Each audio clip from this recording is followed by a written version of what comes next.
ഘോരയുടെ വഴിമുടക്കാൻ ഇവിടെയും നീ ഉണ്ടല്ലേ? പക്ഷേ ഭയന്നു പിന്മാറുന്നവനല്ല ഈ ഉഗ്രസേന അഘോര.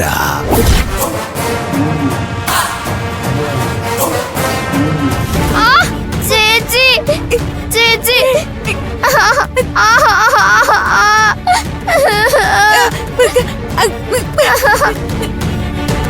എനിക്ക് നല്ല വേദന എടുക്കുന്ന ചേച്ചി.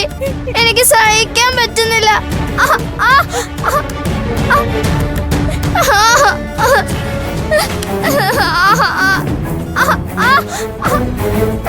മോളെ എന്താ എന്താ മോളെ? മോളെ ഇപ്പൊ എങ്ങനെയുണ്ട്? എനിക്ക് നല്ല വേദനയുണ്ട് അച്ഛാ.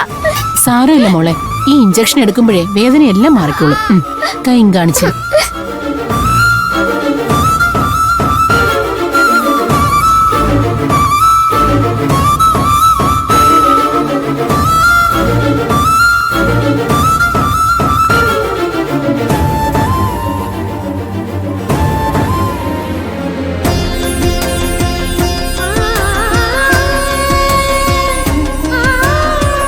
ഇനി മോൾ ഉറങ്ങിക്കോ കേട്ടോ. ഉണരുമ്പോ വേദനയൊക്കെ മാറും.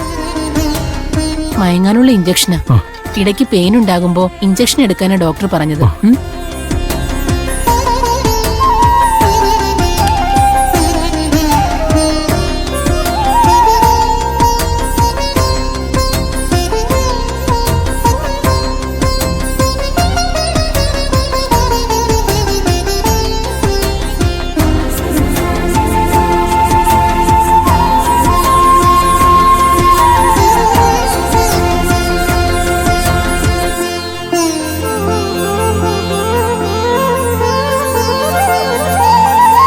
എന്റെ മഹാദേവ, അമ്മേ, ദേവി, മോൾക്കല്പം ഭേദമായല്ലോ എന്ന് ആശ്വസിച്ചിരുന്നതാ ഞാൻ.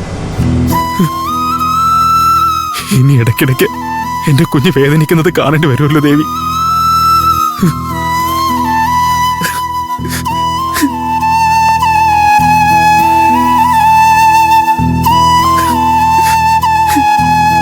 എന്റെ മോൾക്കൊരാപത്തും വരുത്തല്ലേ.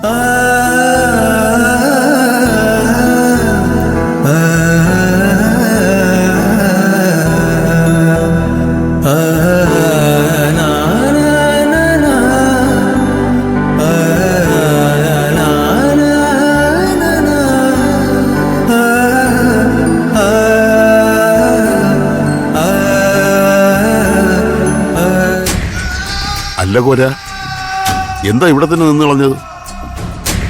നമുക്ക് ആ കൊച്ചു കിടക്കുന്നിടത്തേക്ക് പോണ്ടേ? പോകണം. പക്ഷേ അതിനിവിടെ കാവൽ നിൽക്കുന്നവൻ എന്നെ അനുവദിക്കുന്നില്ലല്ലോ. ആര്? സെക്യൂരിറ്റിയോ? അവന്മാരോട് പോവാൻ പറ. കോര ധൈര്യമായിട്ട് വരണം. എന്റെ ഭാര്യയെ കാണാൻ വന്നാണെന്ന് പറഞ്ഞാ പോരെ? വെഡിത്തം പറയാതിരിക്കുന്നാക. അവന്റെ കാര്യമല്ല ഞാൻ പറഞ്ഞത്. കണ്ടില്ലേ, എന്നെ അകത്തേക്ക് കയറാൻ അനുവദിക്കാതെ കാവൽ നിൽക്കുന്നത് ആ ശക്തിയാണ്, എന്റെ ശത്രുശക്തി. അങ്ങനെ അധിക നേരം നീ എന്നെ പുറത്തോട്ട് നിർത്താമെന്ന് വിചാരിക്കണ്ട.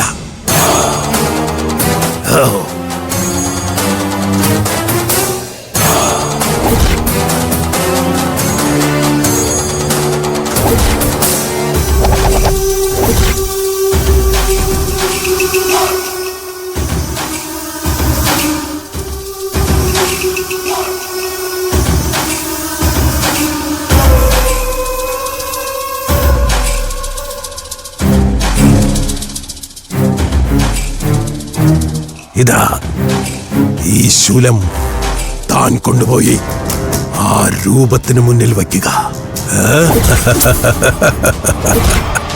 നേരത്തോട് നേരം കഴിയുമ്പോ അതിന്റെ ശക്തി ക്ഷയിച്ചില്ലാതാകും.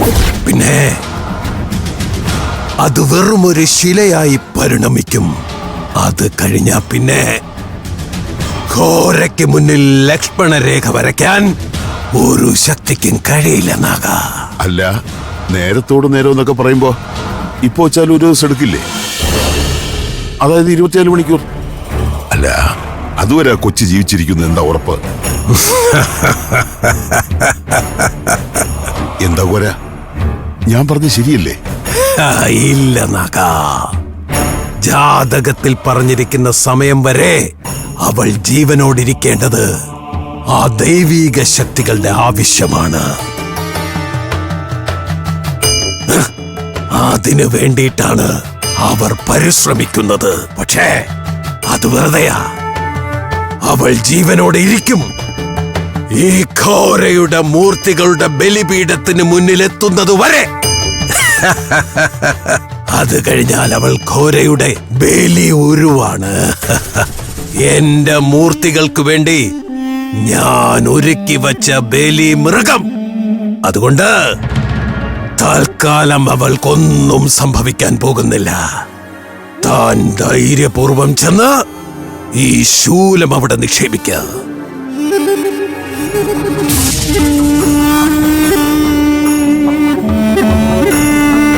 അത് ഞാൻ ചെയ്യാം. പക്ഷേ കോര, ഒരു സംശയം കൂടി ചോദിച്ചോട്ടെ? അല്ല, എന്റെ ഭാര്യ വനജയുടെ അസുഖം അവൾക്ക് കുഴപ്പമൊന്നും വരില്ലല്ലോ അല്ലേ? ഘോരയോടൊപ്പം നിൽക്കുന്നവരെയും അവരെ വേണ്ടപ്പെട്ടവരെയും സംരക്ഷിക്കുന്ന ചുമതല ഈ അഘോരയ്ക്കുള്ളതാ.